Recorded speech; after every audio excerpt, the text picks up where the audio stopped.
Assalamualaikum warahmatullahi wabarakatuh. Welcome back to Resensi Institute. Mari kita mengawali Kemelut Demokrasi pada buku Hatta yang dikenal sebagai Bapak Demokrasi Indonesia yang berjudul Demokrasi Kita. Pemilihan judul buku merujuk kepada realitas sosial saat Bung Hatta mengundurkan diri sebagai wakil presiden yang pada gilirannya membuka kesempatan bagi Presiden Soekarno untuk memulai rezim Orde lamanya. Disebut sebagai realitas sosial karena Bung Hatta mencoba menulis nasihat kepada kawan revolusionernya tersebut, yakni Bung Karno, dengan segala tindakan-tindakan yang diambil oleh sang presiden tersebut, yang mana menurut Bung Hatta justru kontraproduktif dengan demokratisasi. Disinilah peran penting dari lembaga legislasi sebagai poros kekuasaan yang bertugas untuk melakukan pengawasan kepada lembaga eksekutif, dalam hal ini presiden. Sayangnya, DPR sebagai lembaga legislatif yang dimaksud juga dibubarkan oleh presiden melalui dekret presiden, untuk kemudian digantinya dengan orang-orang pilihannya. Demokrasi liberal kemudian digantikan oleh apa yang Bung Karno sebut sebagai demokrasi terpimpin. Pada krisis demokrasi tersebut, satu-satunya harapan adalah bertumpu pada lembaga yudisial demi tegaknya supremasi hukum.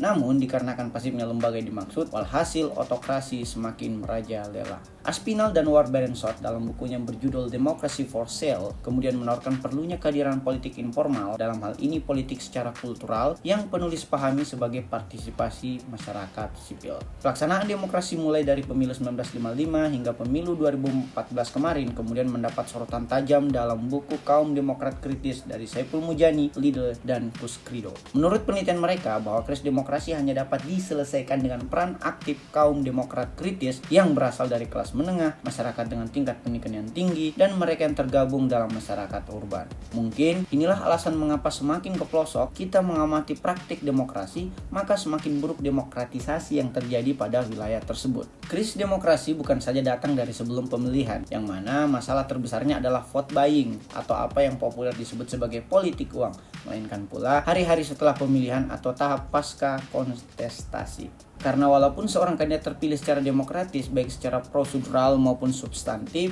hal tersebut tidak menjamin terkonsolidasinya demokrasi dengan baik saat kandidat terpilih tersebut menjalankan pemerintahannya. Kemenangan substantif Bung Karno pada pemilu 1955 maupun kemenangan prosedural dinasti Atut pada Pilkada Banten ternyata membawa masyarakat pada jurang otokrasi alih-alih demokrasi. Dan otokrasi yang obesitas akan berujung pada lahirnya seorang diktator. Demokrasi di Indonesia menurut Bung Hatta berasal dari 3 stimulus, yakni stimulus barat, stimulus Islam, dan stimulus dari demokrasi yang telah lama berkembang di negara-negari atau desa di Nusantara pra-Indonesia. Stimulus barat mengajarkan pentingnya penghargaan kebebasan individu dan perangkat prosedural untuk kehidupan demokrasi. Sementara stimulus Islam mengajarkan kebenaran dan keadilan ilahi, serta persaudaraan antara manusia sebagai makhluk Tuhan. Adapun stimulus demokrasi desa mengajarkan kita 5 hal. Pertama, pentingnya semangat gotong royong mulai dari pendirian bangunan privat seperti rumah, bangunan publik seperti irigasi, bangunan akhirat seperti mengantarkan jenazah ke pemakaman, apalagi bangunan politik seperti demokrasi. Kedua, mengajarkan pentingnya mendahulukan musyawarah ketimbang voting atau banyak-banyakan suara yang dapat berakhir pada mayorokrasi daripada demokrasi. Ketiga, setelah terjadinya musyawarah atau proses perundingan bersama dilanjutkan dengan mufakat, hasil kesepakatan bersama yang akan diamalkan secara kolektif. Keempat, hak untuk protes terhadap keputusan raja yang dirasa tidak adil. Dan kelima adalah hak rakyat untuk menyingkir atau eksodus dari daerah kekuasaan raja jika sudah tidak senang hidup di daerah tersebut.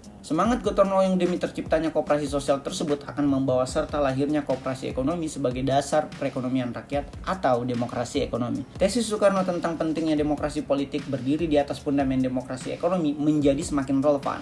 Hemat penulis, hal ini juga dapat meminimalisir praktik politik uang dikarenakan terpenuhinya kebutuhan dasar masyarakat, sehingga ia berpolitik bukan lagi demi kebutuhan perut mereka sendiri-sendiri, tapi betul-betul demi kemaslahatan publik. Masih menurut penulis, kehadiran koperasi ekonomi setidaknya dapat menjawab untuk sementara kepentingan jangka pendek dari masyarakat. Karena hemat penulis, terdapat 3 alasan mengapa masyarakat memilih dalam proses demokrasi. Dikarenakan rekam jejak masa lalu kandidat, apa yang diberikan kandidat pada pemilihannya di masa kini atau kepentingan jangka pendek, dan apa yang ditawarkan kandidat pada masa depan atau visi, misi, program, dan kebijakan. Tidak dapat dipungkiri, mayoritas masyarakat kita masih memilih dikarenakan kepentingan jangka pendek. Itulah mengapa politik uang masih menjadi praktik yang paling nyata, masif, dan paling merusak demokrasi kita. Kehadiran koperasi ekonomi demi pemenuhan jangka pendek masyarakat diharapkan mampu mengkonversi praktik politik uang. Walaupun desain dan strategi koperasi ekonomi masih terus harus kita evaluasi demi tidak terbentur dengan norma hukum maupun agama.